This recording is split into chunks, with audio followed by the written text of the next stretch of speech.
Bismillahirrahmanirrahim. Assalamualaikum warahmatullahi wabarakatuh.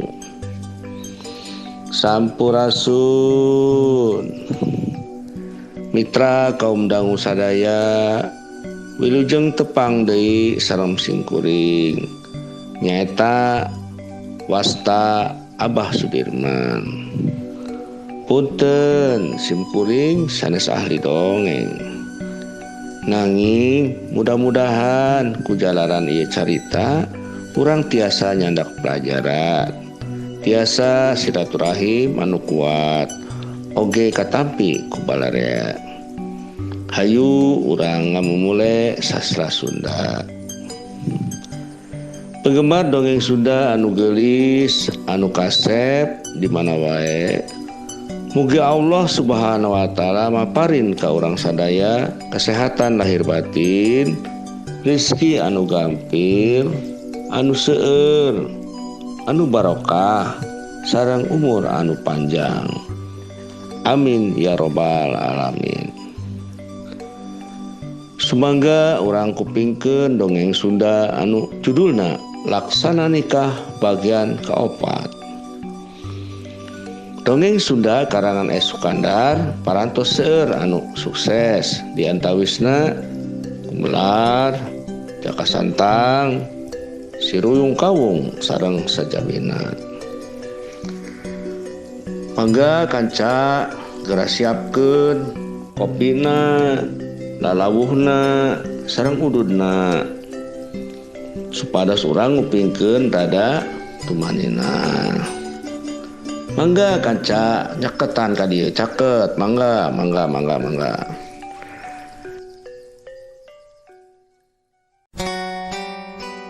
Satacan urang neraskeun ieu kisah Cakariswa langkung ti payun.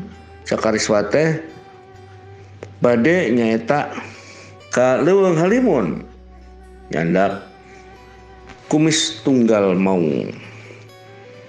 Harita sabada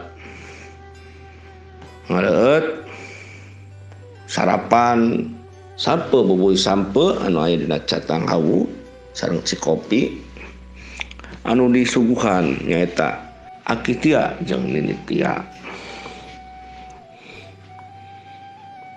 Dongeng Sunda Laksana Nikah bagian keopat Kidalang Abdullah Sudirman anu katelah si Getih Sumedang Larang, didukung oge ku tukang kendang Bapak Haji Nanang, tukang goong Bapak Haji Nunung, tukang kacapi Bapak Ai Sugandi, tukang tarompet Ki Minhar, tukang nyenget cempor Ki Doni, tukang foto Bapak Atang, tukang nenyuh kopi Wadedi. Kurobas belah kencaut aya nu kukurobasan, barang direret aya dua mencek ke arah jeleng. Cadol teh ngarerewas wae, cek pikir Cakariswa. Keur kitu ngadenge aya nu ngaheos, barang direret oray bungkang anu kacida gedena. Cakariswa teu gemper, langsung ngahambatkeun gagang sumpit ka palawa oray.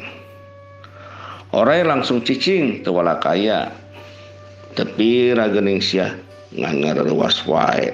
Cek Cakariswa bari terus ngalengkahkeun deui sukuna.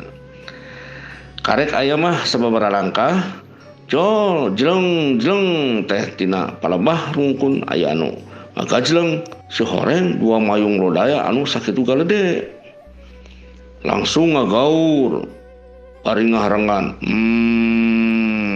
dua anak langsung depong rek narajang jeung ngarekep Cakariswa. Ya ampun, menegara regedek teuing ieu maung lodaya teh, cek pikir Cakariswa. bari nekenkeun sumpit kana taneuh manehna teu galider saeutik-eutik acan yang harapan dua maung lodaya teh. Bareng jeung kitu jeung dua maung lodaya teh nyerang tina dua arah anu beda. Rek nyasak waruga Jakariswa. Jakariswa rikat luncat bari jeung ngahembatkeun gagang sumpit kana kekemplong salah sahiji maung lodaya. Put! Kedebruk! Gubrak! Maung lodaya teu bisa daya ningali baturna Namru, maung lodaya nu hiji deui langsung ngagerem bari lucak narajang Jakariswa. Jakariswa teu cineureun manehna luncat ka kencaeun eta maung bari langsung ngakebukeun gagang sumpit kana pundakna. Tuk atuh gaul bro maung lodaya nu eta oge ngalungsar teu daya. Heuk sia teu sapira geuning wewesan marane teh ceuk Jakariswa. Karek ge cacap ngomong kitu. Jol gaul korobas jeleng opat maung lodaya daratang bari panona mencorong melong ka Jakariswa. Walah geuning aya baturna saopat-opat deui jaba leuwih galede tinu dua tadi ceuk Jakariswa. Barang jempe ngomong kitu, jol jeleng teh maung lodaya nu paling gede narajang ngarontok ka Jakariswa. Jakariswa runcat ka tempat nu kosong. Karek kecre geus gaur deui, maung nu hijina deui ngagaur bari narajang. Jeung Jakariswa nyingkahan panarajang. Ngan kitu jeung kitu we. Jakariswa dina ngayonan panarajang opat maung lodaya teh mimiti Jakariswa ngarasa capek. Terus inget kana ucapan si Aki nu di jero saung teh. Di mana ayana naon sambat ngaran Aki harita keneh Jakariswa nyebut kekeruan.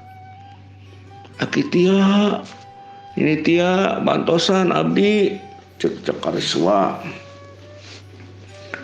Jol aya sora tan katinggaleun jalu kaluarkeun ku hidep bulu maung teh terus usapkeun kana gagang sumpit nu ti Aki kitu ceuk eta sora. Jakariswa teu talangke langsung ngaluarkeun kulit maung terus diusapkeun kana gagang sumpit. Saterusna masang kuda-kuda deui gagang sumpit na leungeun katuhu leungeun nu kenca nembongkeun kulit maung teh. Aneh maung lodaya nu opat teh lain jerang ngarajang ngadon ngareluk tarungkul ningali bulu maung lodaya dina leungeun kenca Jakariswa teh. Kalah buntutna we cing karepot. Hayo sia kalah caricing lain rek ngahakan aing ceuk Jakariswa. Tapi dikitukeun ku Jakariswa teh maung lodaya nu opat angger ngadon ngaharintul. Keur kitu kurobas. Gerem aya maung lodaya anu leuwih gede buluna rada corelang bodas.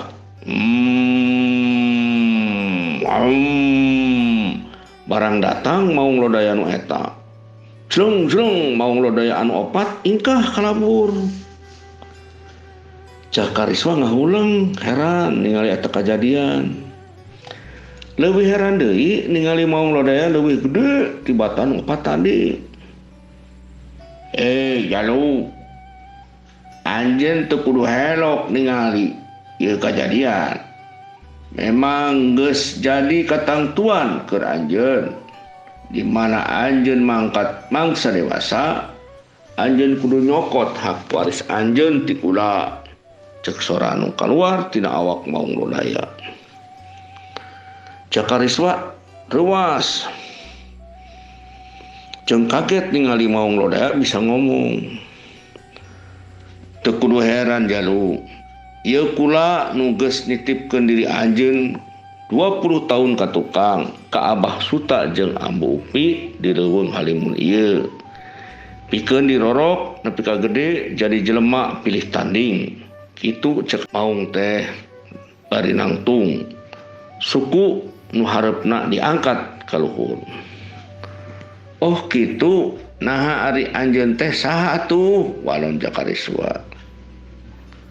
Kula nu nitipkeun anjeun ku indung bapa anjeun, sabada indung bapa anjeun aya nu nandasa.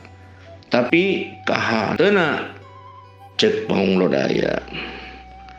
Ari indung bapa kuring di mana nisana? Ari bener mah geus taya di kieuna, tanya Jakariswa. Indung bapa anjeun ku kula dikurepkeun dina rungkun nu itu tuh. Haja pikeun ciri bisi kula poho deui. Walon Maung Lodaya bari nunjuk kana rungkun panesta. Tapi keheulaan anjeun tong waka ka ditu. Di mana maksud anjeun geus tuntas kakara ka ditu mah, cek Maung Lodaya deui. Oh kitunya, jawab Jakariswa pondok. Bener Jalu, pan anjeun teh diutus ku Sang Prabu Manahan Sora pikeun ngalakumis tunggal Maung Lodaya, cek Maung Lodaya. Muhun leres kitu pisan ki Maung, jawab Jakariswa nu ngarobah caritaanana jadi lemes. Heug, kukula dikabulkeun ngan aya syaratna. Kira-kira anjeun sanggup teu nyumponan syaratna, cek Maung Lodaya. Nah naon syaratna ki Maung? Mudah-mudahan kuring bisa nedunan, jawab Jakariswa. Heug ari kitu mah. Engke di mana kukula geus dibere atawa dipasrahkeun kumis tunggal, sanggup anjeun ngurepkeun jasad kula dideketkeun jeung nisan kolot anjeun Jalu, cek Maung Lodaya. Oh kitu, kuring sanggup. Tapi naha wake kitu ki Maung, jawab Jakariswa. Sabab kieu Jalu, ari kumis tunggal teh mangrupa kunci hirupna Maung Lodaya jeung sabangsana. Kumis tunggal bisa keluar di mana Maung atawa macan atawa singa paeh ngaluarkeun nyawa. Da kumis tunggal mah ayana dina tungtung elek-elekan, lain kumis biasa nu aya handapeun irungna. Di mana ngaluarkeun nyawa nya di dinya kumis tunggal keluar. Tapi nu ngabogaan kumis tunggal ngan Maung nu dewasa, nu hirupna leuwih ti 2 tahun.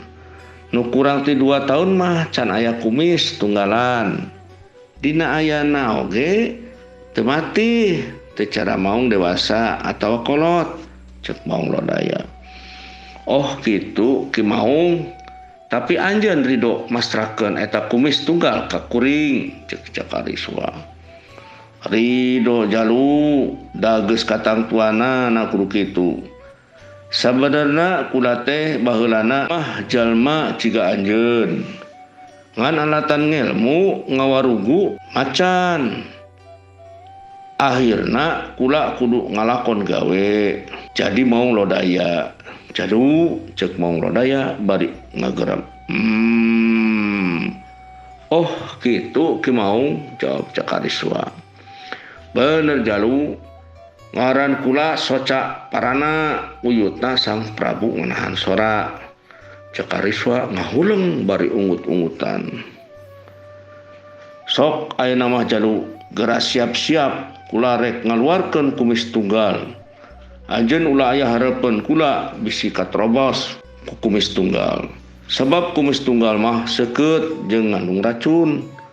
Engke ge kudu hati-hati dina nyokotna, kade kudu makatilam atawa bungkus bisi masih racunan. Kukula rek ditembuskeun, tembakeun kana tangkal kiara, sanajan gede eta tangkal kiara tapi pasti roboh ngagubrak ku kumis tunggal kula, cek Maung Lodaya. Geus kitu mah Jakariswa mundur, aya ditukangeun Maung Lodaya. Maung Lodaya nu ngaku ngaran Soca Parana teh ngagerem terus ngagaur 3 kali. terus calangap. Belesur teh tina bahamna keluar bodas sagede jarum ngabelesur kana tangkal Kiara. Cerep dorok dok tangkal Kiara nu sakitu gedena teh ngadorok dok runtuh kena kumis tunggal maung lodaya. Baik jalu cokot wadahan kudang daunan sing buni terus sakuan ku hidap jalu. Kularek mulang cek maung lodaya bari kekerejetan hos maung lodaya teh paeh sapada harita. Terus Cakariswa nyabut kumis tunggal teh bari ditilaman kudang daunan nu saterasna dibungkuskeun tuluy disakuan kana saku kampretna. Beres kitu terus ngagusur maung lodaya kana rungkun panesta anu ditujukeun tadi. Bener we aya kuburan dua. Terus Cakariswa ngagali taneuh ku bedong. Karek menang 20 cokel aya sora katinggalan gunakeun gagang sumpit jadu. Gusur guratkeun gagang sumpit kuringkeun kana sakujur layon maung lodaya. Geus kitu mah teu tarangke Cakariswa ngagusur layon maung lodaya. Kahandapeun rungkun terus digambar ku kuringan. Beres nguriringan layon maung lodaya, reug bumi ngarieup brus laung layon maung lodaya di teureui bumi. Cakariswa ngan bisa ngakokodeg ningali eta kajadian. Terus kitu Cakariswa tuluy ngomong kana dua kuburan. Ma abah ieu jaka tos dewasa nembe terang pusara emak sareng abah mugi emak sareng abah aya di surga cek Cakariswa. Geus kitu mah Cakariswa mulang kalawan mawa hasil kumis tunggal maung lodaya. Waktosna.